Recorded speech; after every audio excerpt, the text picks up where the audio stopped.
Hello friend, एक बार फिर से स्वागत है आपका आपके अपने यूट्यूब चैनल एफजेड यूपीएससी में।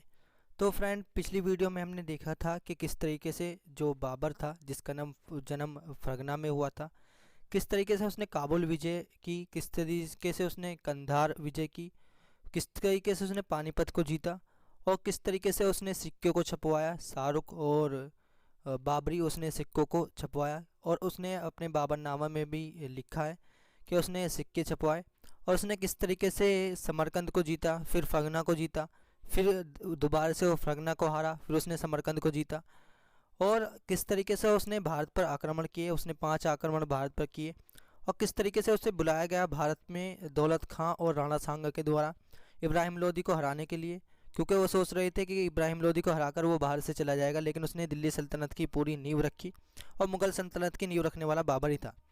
अब इस वीडियो में हम देखने वाले हैं कि बाबर ने कौन कौन से युद्ध लड़े इंडिया के अंदर, जिससे कि वो पूरा इस्टेब्लिश हो पाया इंडिया के अंदर। तो सबसे फेमस युद्ध जो सबसे पहले आता है, अगर शुरुआत करें तो पानीपत का प्रथम युद्ध जो बाबर ने लड़ा वो 21 अप्रैल 1526 ईस्वी में लड़ा। कौन कौन सी किस किस के बीच में युद्ध लड़ा गया? तो बाबर और इब्राहिम लोदी के बीच में ये युद्ध लड़ा गया। अब इसका परिणाम रिजल्ट क्या हुआ? तो बाबर इस युद्ध में विजय हुआ। पानीपत का प्रथम युद्ध बाबर व इब्राहिम लोदी के माध्यम 21 फरवरी 1526 को हुआ। इब्राहिम लोदी के पास एक विशाल सेना थी, किंतु उसकी सेना परंपरागत तरीके से विभाजित थी, मतलब सेपरेशन था उसकी सेना के बीच में। अगर दूसरी तरफ बात करें, बाबर ने युद्ध से पूर्व स्थिति का पूरा जायजा लिया था। उसने खाई का खोदकर और पेड़ की बाड़ खड़ी कर अपनी सुरक्षा की व्यवस्था की। अपनी सेना को उसने दाहिने, मध्यम, बायां, अग्रय और सुरक्षित पंक्तियों में विभाजित किया। इस युद्ध में उसने उज्बेकों की युद्ध नीति जो तुलगमा उसने सीखी थी उज्बेकों से, उस युद्ध नीति को क्या किया, पूरी तरीके से इस चीज़ में अप्लाई किया, इस युद्ध में अप्लाई किया। तुलगमा बेसिकली ये घोड़ों के साथ नीति होती है, घोड़ों को लेकर आया हूँ इंडिया के अंदर। उससे पहले घोड़ों का यहाँ पर अंश नहीं मिला है। और तथा तोपों को सजाने की उस्मानी पद्धति का भी उसने इस युद्ध में यूज़ किया। 2 गाड़ियों के बीच व्यवस्थित जगह छोड़कर उसमें तोपों को रखकर चलाने की पद्धति को क्या बोलते हैं? उस्मानी पद्धति कहा जाता है। इस विधि को उस्मानी पद्धति इसलिए कहा गया क्योंकि इसका प्रयोग उस्मानियों ने सफ़वी शासक शाह इस्माइल के विरुद्ध किया था। बाबर की सहायता के लिए हुमायूं उसके योग्य सरदार व 2 कुशल तोपची उस्ताद अली व मुस्तफ़ा थे मैदान में। इब्राहिम लोदी के चाचा आलम खां लोदी ने भी युद्ध स्थल में बाबर की सहायता की थी। मतलब जिससे वो युद्ध लड़ा इब्राहिम लोदी, उसके खुद चाचा ने क्या की, इब्राहिम की बाबर की सहायता की युद्ध के अंदर। तोपों का संचलन उस्ताद अली कुली तथा बंदूकचियों का संचलन जो था मुस्तफ़ा ने किया था। तोपों की सहायता से के लिए उसने एक आगरे सुरक्षा पंक्ति की, जिसमें खुसरो को कुल 10 और मोहम्मद अली जंग की कमान में क्या थे, सर्वाधिक कुशल गतिशील घुड़सवार थे। हुमायूं और ख्वाजा, हुमायूं मतलब उसका बेटा भी इस युद्ध में था, जो ख्वाजा कला की कमान से क्या थे, सेना का दायां पक्ष था, जबकि सेना का बायां पक्ष मोहम्मद सुल्तान मिर्जा और मेहंदी ख्वाजा के कमान में था। दोनों से सेनाएं आमने सामने हुई। इब्राहिम लोदी पहल करने का इच्छुक नहीं था, यह कभी बाबर ने अपने 4-5 हज़ार सिपाही बेचकर उस पर अप्रत्यक्ष हमला भी करवाया, किंतु वह सफल नहीं हुआ। अंत में 20 अप्रैल 1526 ईस्वी को सुल्तान इब्राहिम लोदी की सेना युद्ध के लिए आगे बढ़ी। बाबर ने उसकी भूल का पूरा लाभ उठाया और इब्राहिम लोदी की सेना को, इब्राहिम लोदी जी को सेना थी उसको चारों तरफ से घेर लिया। उस्ताद अली कुली तथा मुस्तफ़ा ने तोपों से शत्रुओं पर प्रहार करना प्रारंभ कर दिया। अतः सुल्तान इब्राहिम लोदी की सैन्य व्यवस्था अस्त व्यस्त हो गई। अंत में इब्राहिम लोदी पराजय हुआ और युद्ध स्थल में मारा गया। वह मध्यकाल का प्रथम ऐसा शासक था जो युद्ध स्थल में मारा गया। इब्राहिम लोदी के साथ उसका मित्र ग्वालियर के राजा विक्रमजीत भी युद्ध स्थल में मारे गए। इस प्रकार पानीपत के युद्ध के साथ ही पहला प्रथम जो अफगान साम्राज्य का भी अंत हो गया। 27 अप्रैल 1526 को बाबर ने अपने आप को बादशाह घोषित कर भारत में मुगल साम्राज्य की स्थापना की। दिल्ली में उसका नाम का खुतबा पढ़ा गया। इस प्रकार अफगानों की नई और पुरानी आगरा दिल्ली दोनों ही राजधानी बाबर के अधीन हो गई। इसके साथ ही लोदियों के संपूर्ण राज्य को भी उसकी सत्ता स्थापित हो गई। हुमायूं को आगरा में एक लोदी खजाना भी मिल गया। इस धन से बाबर की आर्थिक कठिनाइयाँ भी दूर हो गई। जो पानीपत का प्रथम युद्ध में पहली बार बाबर ने तोपखाने व तुलगमा पद्धति का सफलतापूर्वक प्रयोग किया। इस नवीन पद्धति ने भारत में युद्ध का स्वरूप ही बदल डाला। पहली बार जो तुलगमा यूज हुआ था, तुलगमा पद्धति, वो और पानीपत के युद्ध में ही यूज़ हुई थी। अब पानीपत का युद्ध तो बाबर ने जीत लिया, लेकिन युद्ध के पश्चात क्या हुआ? पानीपत के युद्ध में विजय के पश्चात भी बाबर की स्थिति बहुत अच्छी नहीं थी, क्योंकि जो इंडियंस थे वो अब भी मुगल्स को विदेशी मानते थे। सर्वप्रथम उसने अपने पुत्र हुमायूं को एक सैन्य टुकड़ी के साथ आगरा के लिए प्रस्थान का आदेश दिया। मेहंदी और उसके दल को दिल्ली जाने को कहा और खजाने की रक्षा का आदेश दिया। तत्पश्चात वे पानीपत से दिल्ली के लिए प्रस्थान किया। दिल्ली पहुंचकर उसने तुगलकाबाग में अपना शिविर स्थापित किया। उसने वली किचिल को सिकदार व दोस्तबेग को दिल्ली का दीवान नियुक्त किया। तत्पश्चात आगरा के लिए प्रस्थान किया। आगरा पहुंचने पर हुमायूं बाबर की सेवा में उपस्थित हुआ। खजाने के साथ उसने बाबर को प्रसिद्ध कोहिनूर हीरा भी भेंट किया। जो अभी कोहिनूर हीरा इंग्लैंड में, वो हुमायूं ने किसको दिया था? बाबर को दिया था। हुमायूं ने हीरा ग्वालियर के देवबंद राजा विक्रमजीत के परिवार से प्राप्त किया था, जिसका वजन 320 रत्ती था। हुमायूं के कार्यों से प्रसन्न होकर बाबर ने उसे इनाम के तौर पर 70 लाख सहित वह हीरा हुमायूं को लौटा दिया। अन्य अधिकारी को पुरस्कार सारे के सारे दिए गए। बाबर द्वारा इतनी उदारतापूर्वक धनराशि के वितरण के कारण ही लोगों ने उसे कलंदर कहना आरंभ कर दिया। अब उसके बाद भी उसकी प्रमुख समस्याएं क्या क्या थी? तो पानीपत के युद्ध के पश्चात बाबर जो था, भारत की में अभी वो स्थिति उसकी अच्छी नहीं थी, सुरक्षित नहीं थी। मुक्त हाथों से अपने अमीरों व सैनिकों को खजाना वितरित कर उन्हें अपना समर्थक अवश्य बना लिया था, परंतु जनता अभी भी मुगलों को क्या मानती थी? भार का मांगती थी, सत्ता स्वीकारने को तैयार ही नहीं थी। जगह जगह पर विद्रोह होने लगे। कासिम खां सब्बाली ने संबल, निजाम खां ने बयाना, हसन खां मेवाती ने मेवात, महमूद जैतून ने धौलपुर, तातर खां सरंग खानी ने ग्वालियर, हसन खान नोहानी ने रापरी, कुतुब खां ने इटावा, आलम खां ने कन्नौज, नसीर खां नोहानी और मारूफ फार्मूली ने बिहार तथा इसी प्रकार अन्य अफगान सरदारों ने अपनी अपनी स्वतंत्रता की घोषणा कर। अफगानों ने दरिया खां नोहानी के पुत्र बहार खां को सुल्तान घोषित किया, जिसने सुल्तान महमूद की पदवी धारण कर बिहार का शासक बन गया। वो अफगानों ने अतिरिक्त बाबर को राजपूतों से भी खतरा था। जो अफगान के अतिरिक्त बाबर जो थे, उन बाबर को राजपूतों से भी खतरा था। मेवाड़ के राणा सांगा और चंदेरी के मेदिनी रॉय के नेतृत्व में राजपूत संगठित होकर मुगलों को मार भगाने व हिंदू राज्य की स्थापना के लिए प्रत्ययशील थे। राणा सांगा, जिसने बाबर को बुलाया था, उससे भी खतरा था बाबर को।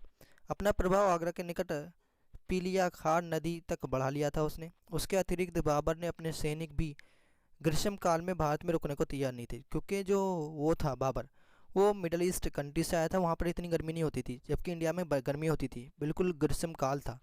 तो उस टाइम पे जो बाबर के लोग थे, जो बाबर की सेना थी, वो भी इंडिया में रुकने को तैयार नहीं थी। अतः वे काबुल लौटना चाहते थे। इस प्रकार बाबर के समक्ष ये एक जटिल समस्या थी, किंतु उसने इन समस्या को हल करने का प्रयास किया। सर्वप्रथम उसने अपने अमीरों व सैनिकों को अपने पक्ष में करने का निश्चय किया। एक प्रभावकारी वक्ता के रूप में अपने भाषण से बाबर ने सैनिकों में एक नवीन साहस व उत्साह उत्पन्न कर दिया। अगर देखें, सैनिकों के समक्ष उसने काबुल व दरियादा व भारत के उज्ज्वल भविष्य का काका खींचा। फिर इस वक्ता ने उसके सभी अमीरों व सैनिक संतुष्ट हो गए इस वक्ता से, जो उसने लेक्चर दिया था। केवल 2 अमीर ख्वाजा कला तथा मीर मीरान भारत में रहने के पक्ष में नहीं थे। अब जो दूसरा युद्ध लड़ा बाबर ने, वो लड़ा खानवा का युद्ध। और खानवा का युद्ध किसके अगेंस्ट लड़ा उसने? राणा सांगा के। तो ये 16 मार्च 1527 में युद्ध हुआ बाबर और राणा सांगा के बीच में। इसमें बाबर विजय हुआ। बाबर, जो इंडिया में 4 युद्ध हुए हैं, उसमें सब में बाबर विजय हुआ है। पानीपत के युद्ध के पश्चात बाबर द्वारा भारत में लड़े गए युद्धों में सबसे महत्वपूर्ण जो है खानवा का युद्ध है। पानीपत के युद्ध ने बाबर को जहां दिल्ली का बादशाह बनाया, वहीं खानवा के युद्ध ने उसे विजयों को स्थायित्व प्रदान की। युद्ध के कारण अगर देखें तो खानवा के युद्ध का मुख्य कारण क्या था? बाबर का भारत में रहने का निश्चय था। क्योंकि राणा सांगा ने जब उसे बुलाया था, तो राणा सांगा सोच रहा था कि ये विदेशी है और लूटपाट करके इंडिया से वापस चला जाएगा, लेकिन बाबर यहीं रुक गया। फिर राणा सांगा को ये बात अच्छी नहीं लगी, तो उसने क्या करा? युद्ध कर दिया। राणा सांगा समझता था कि मध्य एशियाई लुटेरों की बात ही बाबर भी क्या होगा, दिल्ली को लूट कर लोधी सत्ता को शक्तिहीन कर काबुल वापस लौट जाएगा। इसलिए उसने बाबर को भारत पर आक्रमण व इब्राहिम लोदी के विरुद्ध सहायता देने का वचन दिया था। अब युद्ध से पूर्व क्या बात हुई? तो खानवा के युद्ध से पूर्व राणा सांगा ने अपनी स्थिति सुदृढ़ करने के उद्देश्य से एक विशाल सेना को क्या भेजा के साथ बयाना पर अधिकार करने के लिए प्रस्थान किया। उस समय जो बयाना का शासक था वो निजाम खां था, और भयभीत होकर बाबर के पास उसने विश्राम ली तथा उसकी अधीनता स्वीकार कर उसे दुर्ग समर्पित कर दिया। बाबर ने निजाम खां को अपनी सेवा में ले लिया और उसके स्थान पर मेहंदी ख्वाजा खां को बयाना में नियुक्त किया, किंतु राणा सांगा ने इसे पराजित कर बयाना पर अधिकार कर लिया। इस प्रारंभिक विफलता तथा काबुल के एक ज्योतिषी मोहम्मद शरीफ की यह भविष्यवाणी की कि उस युद्ध में बाबर विजय नहीं होगा। बाबर के सैनिक व हतोत्साहित हो रहे थे, किंतु बाबर का साहस व धैर्य भंग नहीं हुआ था। सैनिकों का मनोबल ऊंचा करने के लिए उसने काफिरों के विरुद्ध जिहाद धर्म युद्ध की घोषणा की, सफलता के लिए ईश्वर से प्रार्थना की तथा नाटकीय ढंग से सभी के सम्मुख कभी शराब न पीने की शरण भी उसने ली। अब युद्ध जब हुआ तो खानवा का युद्ध हुआ 16 मार्च 1527 ईस्वी को सिकरी से 10 मील दूर खानवा नामक स्थान पर बाबर व राणा सांगा के मध्य हुआ। इस युद्ध में हसन खां मेवाती, महमूद लोदी तथा आलम खां लोदी राणा सांगा के साथ थे। मतलब राणा सांगा एक हिंदू था और उसके साथ सारे मुस्लिम थे, जैसे हसन खां मेवाती, महमूद लोदी और आलम खां लोदी। ये लोदी ही परिवार से थे जो इब्राहिम लोदी से रिलेटेड थे। दोनों तरफ से सेनाएं तैयार थी। बाबर ने इस युद्ध में पानीपत की युद्ध पद्धति का भी अनुसरण किया। सेना के माध्यम भाग का नेतृत्व स्वयं संभाला। हुमायूं को दाएं तथा मेहंदी ख्वाजा को बाएं भाग का नेतृत्व प्रदान किया। तुलगुमा पद्धति के लिए मलिक कासिम व मुनीम अतका को नियुक्त किया। तोपखाना उस्ताद अली कुली व मुस्तफ़ा के अधीन था। उधर राणा सांगा ने 15 मार्च 1527 ईस्वी को बसावर से खानवा के लिए प्रस्थान किया। खानवा पहुंचकर उसने भी अपने सैनिकों को दाएं बाएं व मध्य भाग में विभाजित किया।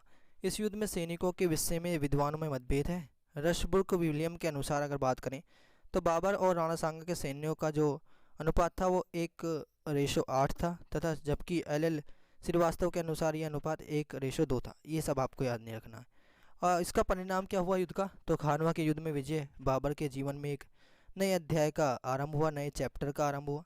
जब उसका घुमक्कड़ और अस्थिर जीवन समाप्त हो गया, पानीपत के युद्ध ने बाबर को भारत में पांव रखने का अवसर प्रदान किया। वही खानवा के युद्ध ने उसे भारत में स्थिरता प्रदान की। उसकी स्थिति सुदृढ़ हो गई, साथ ही साथ उसने राज्य के कोने का भी भय भी समाप्त हो गया। अब वो राज्य के होने का भय भी उसके अंदर से निकल गया। खानवा के युद्ध में पराजय के साथ साथ राजपूत अफगानों का संयुक्त राष्ट्रीय मोर्चा भी समाप्त हो गया। राजपूतों के हिंदू राज्य स्थापित करने का भी अफगानों के लिए पूर्ण दिल्ली की गद्दी प्राप्त करने का सौपन सदा के लिए टूट गया। खानवा के युद्ध का एक महत्वपूर्ण परिणाम यह भी हुआ कि बाबर की शक्ति का केंद्र काबुल के स्थान पर अब दिल्ली हो गया। पहले उनका जो केंद्र था मुगल्स का, वो काबुल था, अब दिल्ली हो गया था। इसके अतिरिक्त उसने मेवात पर आक्रमण कर उसे अपनी अधीनता स्वीकार करने के लिए बाध्य किया। अपनी स्थिति सुदृढ़ करने के बाद बाबर ने अपने सैनिक व अमीरों को स्वदेश काबुल लौटने की अनुमति प्रदान की तथा हुमायूं को बदकशा का प्रशासन संभालने का आदेश दिया। अब उसने खानवा का युद्ध भी जीत लिया और जो मुगलों का केंद्र था वो काबुल से दिल्ली हो गया। अब चंदेरी का युद्ध भी हुआ, वो 29 जनवरी 1528 ईस्वी में हुआ। ये बाबर द्वारा लड़ा तीसरा युद्ध था। इसकी तिथि थी 29 जनवरी 1528। बाबर और महेंद्री रॉय के बीच में ये लड़ा गया। बाबर इसमें विजय हुआ। खानवा के युद्ध के पश्चात बाबर ने चंदेरी की ओर अपना ध्यान दिया। चंदेरी सामरिक दृष्टिकोण से बाबर के लिए महत्वपूर्ण था। वह मालवा और बुंदेलखंड की सीमाओं पर था तथा मालवा और उत्तर भारत की मुख्य सड़क वहाँ से ही गुजरती थी। चंदेरी को जीतने के बाद वह केवल राजपूत शक्ति दुर्बल होती, बल्कि बाबर मालवा पर आसानी से नियंत्रण स्थापित कर सकता था। बाबर के आक्रमण के समय चंदेरी का शासक जो था मेदिनी रॉय था, एक शक्तिशाली राजपूत शासक था। बाबर इसे स्वतंत्र छोड़ना उपयुक्त नहीं समझा, इसलिए उसने चंदेरी पर आक्रमण करने का निश्चय किया। अलवर, चंदावर, रापड़ी, इटावा पर अधिकार के बाद बाबर चंदेरी की ओर बढ़ा। सर्वप्रथम उसने शमशाबाद के बदले मेदिनी रॉय से चंदेरी मांगी। पहले उसने क्या करा, एक एग्रीमेंट रखा, एक ट्रीटी रखी कि मेदिनी रॉय से उसने कहा कि हमें शमशाबाद दे दो। ये चंदेरी उसने मांगी। शमशाबाद की जगह उसने क्या मांगी, चंदेरी मांगी, किंतु मेदिनी रॉय ने उसका प्रस्ताव ठुकरा दिया। अंत में बाबर ने 29 जनवरी 1528 को दुर्ग घेर लिया।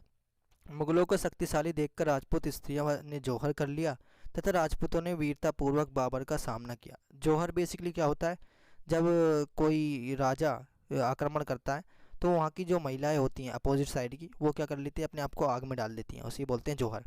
किंतु अंत में पराजित हुआ। मेदिनी रॉय युद्ध में मारा गया। चंदेरी पर मुगलों का भी अधिकार हो गया।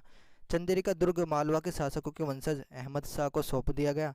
मुल्ला अपक को चंदेरी का सिकदार नियुक्त किया गया। मेदिनी रॉय की 2 पुत्रियां, एक हुमायूं को तथा दूसरी कामरान को प्रदान की गई। अब चौथा युद्ध जो लड़ा वो किसने लड़ा, बाबर ने लड़ा। अफगानों के अपोजिट में लड़ा वो। तो घाघरा का युद्ध हुआ 5 मई 1529 ईस्वी में। पक्ष बाबर व अफगानों के माध्यम में ये युद्ध लड़ा गया। इसका परिणाम भी बाबर विजय हुआ। तो बाबर एक स्ट्रॉन्ग लीडर था, एक स्ट्रॉन्ग राजा था, जिसने चारों के चारों युद्ध जो हुए उसके अगेंस्ट उन सबको जीत लिया। अब घाघरा के युद्ध में जो अफगानों और बाबर के माध्यम हुआ, यह बाबर का अंतिम युद्ध था जो इंडिया में था। पानीपत के प्रथम युद्ध में पराजित होने के बाद भी बाबर जो था अफगान की तरफ पूरी तरह से निर्बल नहीं हुआ था। वह अभी भी बाबर की सत्ता को पूरी तरीके से स्वीकार नहीं कर रहे थे जो अफगान थे। खानवा के युद्ध में बाबर की विजय के बाद महमूद लोदी ने बिहार में जाकर शरण ली। कुछ समय बाद ये महमूद लोदी जो थे इब्राहिम लोदी के भाई थे। उसने एक विशाल सेना के साथ चुनार के निकट आ पहुंचा था। चुनार के दुर्ग का घेरा कर लिया, किंतु जब उसे बाबर के आगमन की सूचना मिली तो उसने घेरा उठा लिया और पीछे हट गया। राजपूतों की शक्ति को नष्ट करने के बाद अब केवल अफगान ही शेष बचे थे जो बाबर की सत्ता को चुनौती दे रहे थे। अतः बाबर ने अफगानों को पराजित करने के बाद अपनी उनकी शक्ति को नष्ट कर दिया। यद्यपि बंगाल का शासक नुसरत शाह जो बाबर का समकालीन था, अफगानों की सहायता कर रहा था, जबकि बाबर ने उसके संबंध में अच्छा था जो बाबर और उसके संबंध अच्छे थे। इस संबंध में बाबर ने नुसरत शाह को संदेश भी भेजा कि वह अफगानों की सहायता न करें, किंतु नुसरत शाह ने बाबर के संदेश का कोई उत्तर भी नहीं दिया। अतः बाबर को ये विश्वास हो गया कि सुल्तान नुसरत शाह अफगानों की सहायता कर रहा है। अब बाबर ने गंगा नदी पार कर वो आगे बढ़ा और अफगान व बंगाल की संयुक्त सेनाओं को पराजित कर दिया। उसने गंगा नदी पार कर घाघरा नदी के तट पर पहुंचा। 5 मई 1529 को अफगानों को पराजित किया। मध्ययुगीन इतिहास में घाघरा का युद्ध एक पहला युद्ध था। ये इंपॉर्टेंट क्वेश्चन हो सकता है कि जो घाघरा का युद्ध था वो पहला युद्ध ऐसा था जो जल और थल मतलब लैंड और वाटर दोनों पर लड़ा गया। इसका परिणाम क्या हुआ? बेसिकली इसमें कौन जीता? घाघरा के युद्ध में पराजित होने के बाद अफगानों की शक्ति पूरी तरीके से नष्ट हो गई। महमूद खां लोहानी, जलाल खां, शेर खां सूर तथा फर्दी खां जैसे अफगान सरदारों ने आत्मसमर्पण कर बाबर को की अधीनता स्वीकार कर ली। अब बाबर ने सारे युद्ध तो जीत लिए। अब वो बाबर जो था, बाबर का शासन ज़्यादातर किस में युद्ध निकला? बैटल्स में निकला, युद्ध में निकला। अब उसके अंतिम दिन वो मृत्यु उसकी कैसे हुई? तो घाघरा के युद्ध में विजय के बाद जो भारत में बाबर की शक्ति थी वो पूरी तरीके से स्थापित हो गई थी। अब उसका कोई क्या था? अब उसका कोई शत्रु नहीं था। उसका साम्राज्य सिंधु नदी से लेकर बिहार और हिमालय से लेकर ग्वालियर तक, चंदेरी तक विस्तृत हो गया। किंतु बिहार से लौटते समय उसे ज्ञात हुआ कि हुमायूं उज़्बेकों से समरकंद और फरगना लेने में असमर्थ है। इसलिए उसने हुमायूं के स्थान पर हिंदाल को बदकशा प्रदान किया। किंतु जब सईद खां द्वारा बदकशा पर आक्रमण की सूचना मिली तो बाबर ने मीर अली को सहायता के लिए भेजना चाहा, किंतु उसने जाने से इनकार कर दिया। फिर बाबर ने हुमायूं को स्वयं बदकशा दिया। संभल पहुंचकर हुमायूं बीमार हो गया, उसे आगरा लाया गया। उचित चिकित्सा के बाद भी उसके स्वास्थ्य में कोई सुधार नहीं हुआ। एक कथा के अनुसार अंत में बाबर ने ईश्वर से अपनी ज़िंदगी के बदले में हुमायूं की ज़िंदगी मांगी। अब इसके बिहार पे क्या हुआ? ईश्वर ने उसकी प्रार्थना सुन ली। कुछ समय पश्चात हुमायूं का स्वास्थ्य तो ठीक होने लगा, लेकिन बाबर बीमार हो गया। अपनी मृत्यु शैय्या पर उसने हुमायूं को अपना उत्तराधिकारी मतलब नेक्स्ट राजा घोषित किया। अंत में 26 दिसंबर 1530 ईस्वी को उसकी मृत्यु हो गई। किंतु आधुनिक इतिहासकारों ने बाबर की मृत्यु की उपयुक्त घटना का खंडन किया है। ये सब पॉइंट ऑफ व्यू है, आपको पॉइंट ऑफ व्यू याद नहीं करने। डॉक्टर RS ने क्या कहा है, डॉक्टर RP त्रिपाठी ने क्या कहा है कि बाबर की मृत्यु के कारण उसके व्यस्त जीवन भारत की गर्म जलवायु को माना, जबकि बाबर की पुत्री गुलबदन बेगम ने अपनी पुस्तक हुमायूंनामा में एक षड्यंत्र द्वारा इब्राहिम लोदी की मां द्वारा उसे विष देने को माना है। जो बाबर का जो दफीना हुआ वो आराम बाग में हुआ। मृत्यु के बाद बाबर को आगरा के 4 बाग आराम बाग में दफनाया गया। किंतु बाद में शेरशाह के शासनकाल में, ये इंपॉर्टेंट क्वेश्चन है कि शेरशाह के शासनकाल में उसकी स्त्रियों को उसकी विधवा पत्नी मुबारक यूसुफजई काबुल ले गई, जहाँ पर एक उद्यान में उसे दफनाया गया। अब इस वीडियो हमने क्या जाना कि बाबर के सारे युद्धों के बारे में हमने इस वीडियो में देख लिया। अब नेक्स्ट वीडियो और इस वीडियो को अगर देखेंगे आप तो आपका पूरा जो बाबर की बायोग्राफी है, मतलब क्या क्या युद्ध लड़े, कहाँ वो रहा, बाबर ने भारत पर कैसे आक्रमण किया, वो आपको पूरा क्लियर हो जाएगा। तो प्लीज़ नेक्स्ट वीडियो को भी देखें और पिछली वीडियो को भी ज़रूर देखें। जो आने वाली वीडियो है उन्हें हमें सपोर्ट करें कि हम इससे क्या हो, मोटिवेट हो, ज़्यादा से ज़्यादा वीडियो बना सकें। तो इसे अपने फ्रेंड सर्कल में भी शेयर करें चैनल को, और चैनल को सब्सक्राइब करें, वीडियो को लाइक करें और कमेंट करके बताएं कि हम आगे किस तरीके से हम इसमें और क्या क्या ऐड कर सकते हैं वीडियो में। तो चलिए मिलते हैं नेक्स्ट वीडियो में, तब तक के लिए थैंक यू, जय हिंद।